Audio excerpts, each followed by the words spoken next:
Dear students, स्वागत है आपका अपने YouTube channel study with DK में।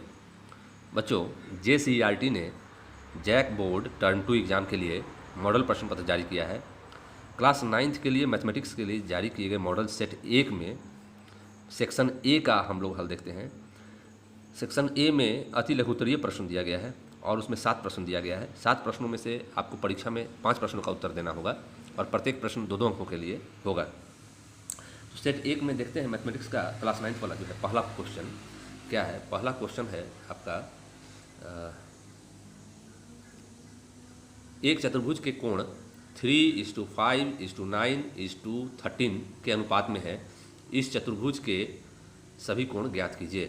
तो बच्चों, सबसे पहले जानकारी इस बात को रखना होगा कि चतुर्भुज के जो चारों कोण होते हैं उनका जो योग होता है वो 360 डिग्री होता है। चतुर्भुज का अनुपात दिया हुआ है आपको 3:5:9:13।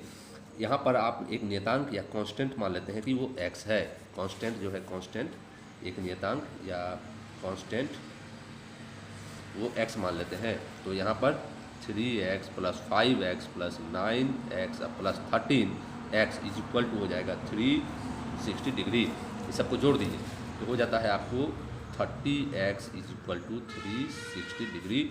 इसीलिए x बराबर हो जाएगा 360/30 यानी 12×3=36 12। कांस्टेंट का मान आपका निकल गया, x का मान, कांस्टेंट का मान जो है वो 12 निकल गया। अब आप सभी एंगल को निकाल सकते हैं। सभी कोण क्या क्या होगा, तो 3x है एक पहला कोण, तो 3x मतलब 3 × 12 = 36 डिग्री हो गया एक एंगल। दूसरा 5x एंगल है, इसमें 5 × 12 = हो जाएगा 60 डिग्री। उसके बाद तीसरा एंगल है 9x, ये हो जाएगा आपका 9 × 12 यानी कि 108 डिग्री एंगल हो जाएगा। तीसरा है 13x, चौथा एंगल 13x और ये हो जाएगा 13 × 12 तो बराबर हो जाएगा 156 डिग्री। तो ये आपने देखा कि चतुर्भुज के चारों कोण का मान क्या होगा। इसको हम लोग निकाल लिया, चतुर्भुज के चारों कोणों का मान निकाल लिया। देखा आपने कैसे निकाला हमने। पहला क्वेश्चन का आंसर हो गया। देखिए दूसरा क्वेश्चन क्या कहा है। दूसरा क्वेश्चन है कि नीचे दी गई आकृति, देखिए यहाँ पर एक आकृति दिया हुआ है, एक आकृति प्रश्न में देखिए यहाँ नीचे दी गई आकृति में, यहाँ आकृति एक दिया हुआ रहेगा परीक्षा में। तो नीचे दी गई आकृति में कहता है केंद्र O वाले एक वृत्त पर 3 बिंदु ABC इस प्रकार है कि कोण BOC बराबर 30 डिग्री, कोण AOB बराबर 60 डिग्री है। यदि चाप ABC के अतिरिक्त वृत्त पर D एक बिंदु है तो कोण ADC ज्ञात कीजिए। देखिए प्रश्न जो है उसको फिगर में कैसे पूछ रहा है, उसको देख लीजिए। कह रहा है यहाँ पर सवाल कि एक वृत्त है, एक वृत्त है, इस वृत्त में मान लीजिए केंद्र जो है हमारा O है और इसमें आप समझिए जरा कि एक वृत्त के परिधि पर 3 बिंदु है A, B और C। कह रहा है कि कोण AOB जो है वो 60 डिग्री है। देखिए 60 डिग्री। कोण BOC जो है वो 30 डिग्री है। BOC जो है वो 30 डिग्री है, देख लीजिए। और एक बिंदु और है परिधि पर या वृत्त पर जो है बिंदु D। तो कह रहा है कि कोण, अब इसको मिला दीजिए यहाँ और C से मिला दीजिए D को। कह रहा है कोण ADC बराबर हो 8। तो आपका दिया हुआ क्या क्या है कोण, देखिए परीक्षा में दिया हुआ क्या क्या है उसमें प्रश्न में कोण AOB बराबर दिया हुआ है 60 डिग्री, कोण BOC बराबर दिया हुआ है 30 डिग्री। निकालने के लिए कह रहा है कोण ADC बराबर 8। प्रश्न से ही स्पष्ट है, ये हमको निकालना है। प्रश्न से ही स्पष्ट है कि ये कोण और ये कोण जोड़ देंगे तो हमारा पूरा एंगल कितना हो जाएगा 90 डिग्री, यानी AOC निकल जाएगा हमारा। तो निकाल लेते हैं। कोण AOC बराबर हो जाएगा angle AOB plus angle BOC, माने angle AOB 60 degree plus angle BOC बराबर 30 डिग्री। कितना हो जाएगा, दोनों को जोड़ेंगे तो 90 डिग्री। यानी हमारा एंगल जो है AOC जो है हमारा AOC निकल गया 90 डिग्री, ये निकल गया 90 डिग्री। और अब पूछ रहा है ADC बराबर क्या होगा। बच्चों एक प्रमेय आपने पढ़ा होगा परीक्षा में, सॉरी पढ़ा होगा घर में किताब में, कि जो परिधि पर का जो, देखिए किसी चाप के द्वारा केंद्र पर जो बनाया गया कोण होता है, देखिए चाप ABC है, चाप ABC के द्वारा केंद्र पर बनाया गया कोण जो होता है वह उसी चाप के द्वारा परिधि पर बनाए गए कोण का दुगुना होता है, या किसी चाप द्वारा परिधि पर बनाए गए कोण जो होते हैं ठीक उसका दुगुना होता है उसी चाप के द्वारा केंद्र पर बनाए गए कोण, मतलब कि आधा होता है, सॉरी, परिधि पर किसी चाप द्वारा परिधि पर बनाया गया कोण आधा होता है उसी चाप के द्वारा केंद्र पर बनाए गए कोण का। तो ये फार्मूला है, तो आप देख लीजिए यहाँ पर कि क्या होगा, एंगल ADC जो परिधि वाला वो हो जाएगा किसका, हाफ एंगल AOC का। आपने अभी निकाला है एंगल AOC कितना है, 90 डिग्री है, तो 90 डिग्री यहाँ बैठा देंगे, यानी कितना हो जाएगा 45 डिग्री आंसर। तो आपको निकल गया 45 डिग्री मान, ADC का मान यहाँ जो है क्वेश्चन, तो 45 डिग्री निकल गया, 45 डिग्री ADC। चलिए अब है अगला क्वेश्चन हमारा, अगला नेक्स्ट क्वेश्चन जो है, नेक्स्ट क्वेश्चन है आपका, दी हुई किरण के प्रारंभिक बिंदु पर 45 डिग्री के कोण की रचना कीजिए। तो 45 डिग्री के कोण की रचना करना है किरण के द्वारा। देखिए बहुत आसान सवाल है, तो आप लोग जानते होंगे कि एक किरण, तीसरा सवाल देखिए, एक किरण जो है इस तरह से खींचा हुआ है, तो यहाँ पर इसके बिंदु पर, इस बिंदु पर आपको कितना डिग्री कोण बनाना है, 45 डिग्री कोण बनाना है। तो प्रकाल से आप बनाएंगे, प्रकाल ले लेंगे, तो पेंसिल प्रकाल ले करके मान लीजिए चाप जितना का बनाना है, तो मान लीजिए यहाँ से प्रकाल रख करके आप यहाँ पर एक काटे, मान लीजिए यहाँ काटा, ठीक है। तो आपको क्या करना है, पहले यहाँ से पूरा एकदम इस तरह से घेर लेना है, यहाँ से पेन के माध्यम से मान लीजिए कि इस तरह से आप कटिंग करते हैं, ठीक है। अब यहाँ पर प्रकाल का बिंदु रखना है, अब प्रकाल से फिर पेंसिल पर काटना है यहाँ पर, तो ये 60 डिग्री कोण निकलेगा। फिर यहाँ से जो है इस तरह से काटेंगे तो आप 120 डिग्री का निकल जाएगा, यहाँ से काटे तो। फिर यहाँ से जो है एक यहाँ पर काटे, और फिर जो है यहाँ से फिर एक यहाँ पर कटिंग किए, ये जो, अब फिर इसको क्या करेंगे, यहाँ से यहाँ तक मिला देंगे, इसको मिला दिया हमने, तो यहाँ पर मिल गया, ये 90 डिग्री कोण निकल गया, 90 डिग्री एंगल। तो यहाँ पर 60 डिग्री का एंगल, यहाँ 120 डिग्री का एंगल, यहाँ से फिर यहाँ काटे, और फिर यहाँ से यहाँ पर कटिंग किए, यहाँ से फिर इसको मिला दिए, तो यहाँ पर जो है ये 90 डिग्री कोण बन गया। अब इस बिंदु से इधर का कटिंग करेंगे, यहाँ पर प्रकाल रख करके यहाँ इसे कटिंग की, फिर इस बिंदु से यहाँ जो है, यहाँ ये बिंदु, इससे फिर यहाँ पर इस तरह से कटिंग करेंगे, यहाँ जो कटिंग आया उसको यहाँ इस बिंदु से मिला देंगे, ऐसे इसको मिला देंगे इस तरह से। अब जो आपका हुआ ये जो एंगल है ये 45 डिग्री का निकल गया। देखें तो कैसे बना 45 डिग्री का एंगल, 90 डिग्री का आधा होता है, इस तरह से आप 45 डिग्री का एंगल निकाल लेंगे प्रकाल और पेंसिल के माध्यम से।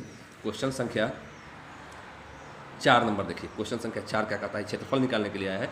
एक त्रिभुज का क्षेत्रफल ज्ञात कीजिए। देखिए यहाँ एक त्रिभुज का क्षेत्रफल ज्ञात कीजिए जिसकी दो भुजाएं 8 सेंटीमीटर 11 सेंटीमीटर है और परिमाप 32 सेंटीमीटर दिया हुआ है।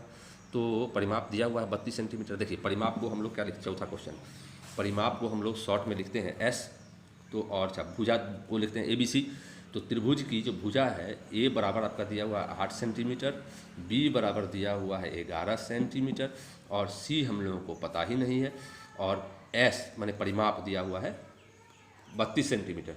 ठीक है, तो परिमाप आपका दिया हुआ है 32 सेंटीमीटर। परिमाप का मतलब S बराबर क्या होता है, A plus B plus C, तीनों भुजा का जोड़ जो होता है परिमाप होता है। त्रिभुज मान लीजिए कोई त्रिभुज है, यहाँ पर कोई त्रिभुज है तो इसमें तीनों भुजा A B C दिया हुआ है, तो तीनों भुजा का जो जोड़ होगा A B C वो कितना होगा, परिमाप कहलाता है S, और मेरा 32 सेंटीमीटर दिया हुआ है। तो यहाँ पर देखिए 32 बराबर हो जाएगा 8 A दिया हुआ है, 11 B दिया हुआ और C हम लोग को निकालना है। तो यहाँ पर हो जाएगा 32 और जोड़ 8 और 11, 8 और 11 19 और जोड़ C, इसीलिए C बराबर हो जाएगा 32 घटाओ 19 बराबर कितना हो जाएगा 13 सेंटीमीटर। तो इस तरह से आपका सी का भी एक भुजा जो सी उसका भी मान निकाल लिए। अब हमको निकालना क्या है, क्षेत्रफल। क्षेत्रफल मतलब एरिया ऑफ ट्राइंगल, ये निकालना। एरिया ऑफ ट्राइंगल का फार्मूला होता है S root under S into S minus a into S minus b into S minus c. और ये जो हो जाएगा S जो होता है वो हाफ परिमाप जो है, परिमाप वो हो जाता है हाफ।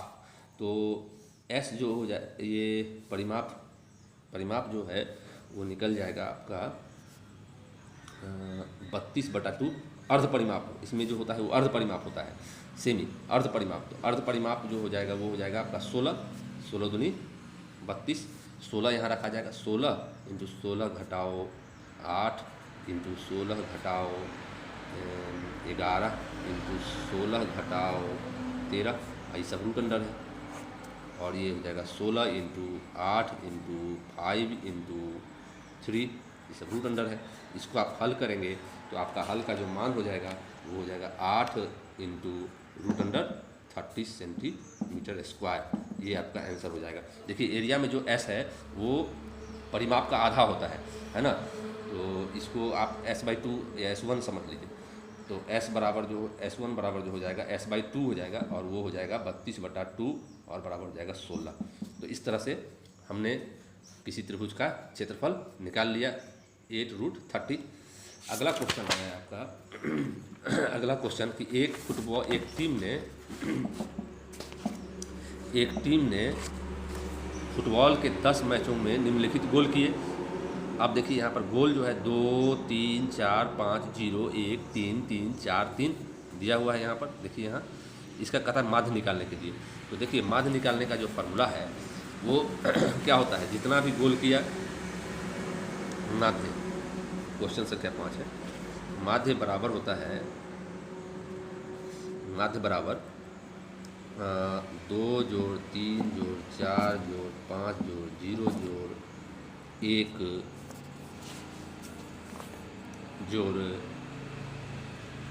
3 जोड़ 4 जोड़ 3 बट्टा कितना है संख्या, कितना गोल किया है, 10 गोल किया है, तो बटा 10। तो 10, अब इस सबको जोड़ देते हैं हम लोग। जोड़ने पर जो है हमारा जो माध्य आता है वो कितना आता है उसको देख लेते हैं। वो आता है मेरा 28। इस सबको जोड़ देते हैं तो वो आ जाता है हमारा 28/10 और भाग देंगे तो 2.8। ये मेरा माध्य निकल गया। तो ये आंसर हो गया। छठा क्वेश्चन देखिए क्या है। छठा क्वेश्चन है कि आंकड़ा दिया हुआ है, आंकड़ा 14 25 14 28 18 17 18 14 23 22 14 18 का बहुलक ज्ञात कीजिए। बहुलक को अंग्रेजी में कहते हैं मोड ज्ञात करने के लिए आया है। तो मोड ज्ञात करने के लिए बहुलक, तो हम लोग को देखना होगा कि इसमें आंकड़ा को पहले क्या करेंगे, आरोही क्रम में लिख देंगे। आरोही क्रम में जब लिखते हैं तो उसको सजा देते हैं। तो सबसे छोटा कौन है इसमें, 14 है। तो 14 जितना बार आया है उस सबको लिख देंगे। 14 फिर उसके बाद यहाँ 14, फिर उसके बाद देखिए यहाँ फिर 14 के बाद क्या है 17, फिर उसके बाद फिर 18, फिर 18, फिर 18, फिर उसके बाद आपका जो है सो 22, फिर 23, फिर उसके बाद से 25, इस तरह से फिर 28। देखते हैं इसमें कि सबसे ज़्यादा बार कौन संख्या आया है। तो सबसे ज़्यादा बार 14 आया है। तो जो सबसे ज़्यादा बार आता है उसी को हम लोग बहुलक कहते हैं। तो यहाँ बहुलक जो हो जाएगा, इसमें बहुलक इज इक्वल टू कितना हो जाएगा 14। ये आंसर हो जाएगा। छठा का आंसर देख लिया आपने। देखिए सातवां क्वेश्चन क्या है। सातवां क्वेश्चन है कि एक सिक्का को, तो सिक्के की संख्या कितना हो गया, सिक्के की संख्या बराबर 1, सिक्के की संख्या बराबर 1। उछालने कितना बार उछालते हैं, तो कह रहा है कि 1000 बार उछालने पर निम्नलिखित बारंबारताएं प्राप्त होती है। तो उछालने पर, तो उछालने की संख्या कितना है, उछालने की संख्या बराबर 1000। अच्छा, क्या प्रायिकता प्राप्त होती है, हेड जो है, हेड हेड जो है वो आपका आता है 455 बार, और टेल जो है, टेल वो आता है आपका 545 बार, है ना। तो कहा क्या रहा है, प्रत्येक घटना, देखिए यहाँ प्रत्येक घटना की प्रायिकता अभिकलित कीजिए। तो प्रत्येक घटना की प्रायिकता ज्ञात करना है। तो हेड आने की प्रायिकता ज्ञात कर लेते हैं। एक घटना है हेड आना, दूसरा घटना है टेल आना। तो हेड आने की प्रायिकता ज्ञात कीजिए। तो क्या हो जाएगा, हेड कितना बार आया है, तो 455 बार। तो 455 बटा कितना बार उछालते हैं सिक्का, 455 बार। हेड कितना है 455 में, कितना बार उछालते हैं सिक्का, तो 1000 बार, तो बटा 1000 से भाग दे देंगे, तो 0.455 ये आया आपका हेड आने की प्रायिकता। फिर उसके बाद दूसरी है बात टेल आने की प्रायिकता कितनी होगी, तो देखिए टेल आने की प्रायिकता बराबर कितना हो जाएगा 545। टेल कितना बार आया है 545 बार, आप कितना बार उछालते हैं सिक्का, तो 1000 बार, ये आपका भाग दे दीजिए इसको, तो हो जाएगा 0.545। तो एक आंसर ये हो गया इसमें और एक आंसर हमारा ये हो गया। इस तरह से सिक्का जो उछालते हैं तो उसमें हेड आने की प्रायिकता और टेल आने की प्रायिकता हमने निकाल लिया। ये अति लघु उत्तर, ये 7 प्रश्न हमने उत्तर देख लिया है। अब हम लोग फिर अगला प्रश्न जो है सेक्शन बी, सेक्शन सी और अन्य सेट का 2 और सेट का जो है सेक्शन ए, बी, सी सबका हल इस तरह से देखेंगे। चलिए वीडियो देखने के लिए बहुत धन्यवाद।